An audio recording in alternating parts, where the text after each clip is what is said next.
Alright, squat imbalances. So that's what I'm going to talk about today, imbalances in the squat.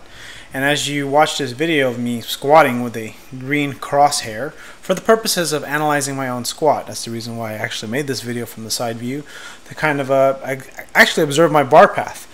And if I have time, I'll talk about that. But for right now, what I want to talk about is imbalances. And when I coach someone on how to do the squat, or when I squat myself, there's lots of things I pay attention to. The two most important things is neutral spine. That's the first thing. The reason why that's so important is obviously you want to prevent shearing forces in the low back. And butt wink is something that you're not going to always be able to completely eliminate, but sometimes you need to prioritize it more than others. And what I mean by that is that if that lower back is rounding, it's kind of rotating in. Amazingly, there's not much in my squat right now. What's happening is you're causing a lot of shear force in the spine. Now, not so bad at light weights, not so bad if you just do lighter weights or you just even do your body weight. It's totally fine. And even having a little bit, it's not so bad because it's part of normal human movement. But if you're going to want to be able to progress your squat to a very heavy number and get really strong, you're going to definitely want to minimize it as much as possible. That's the first thing. Second thing is shifting, because this is something I see quite often in people. And when there's too much weight on the bar, they shift. They go from left to right or from right to left. And this is because of weakness in one leg over the other. A lot of that can be fixed by simply tightening your core harder. If you really pay attention to really focusing on tightening your abdominals, it will automatically set you up so that both legs work the way they're supposed to. Of course, there's always going to be some asymmetry. So in the event that you are shifting a lot, you need to stop the set, or you need to kind of retighten your core, or you simply need to do a lower weight and make sure that your form and technique is right. And that means both knees are moving like they should.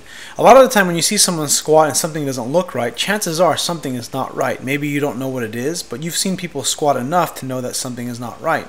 It's so easy for people to say, oh, it looks like you're not squatting low enough, it's not ass grass, you're squatting too low. You might be squatting too low. And when I coach somebody, you really got to understand that it's really the context of which the information is given or how you guide someone.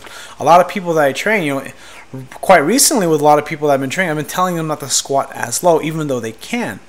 And the reason why is simply because they have too much spinal movement. Now, again, like I said, it's okay to have a little bit of butt wink, but then again, it's a really individual thing. And if you can eliminate that, what you'll find is that if you get someone that really tighten their abdominals and really stay tight in their stomach and they squat, the butt wink will be less, typically on the first or second repetition.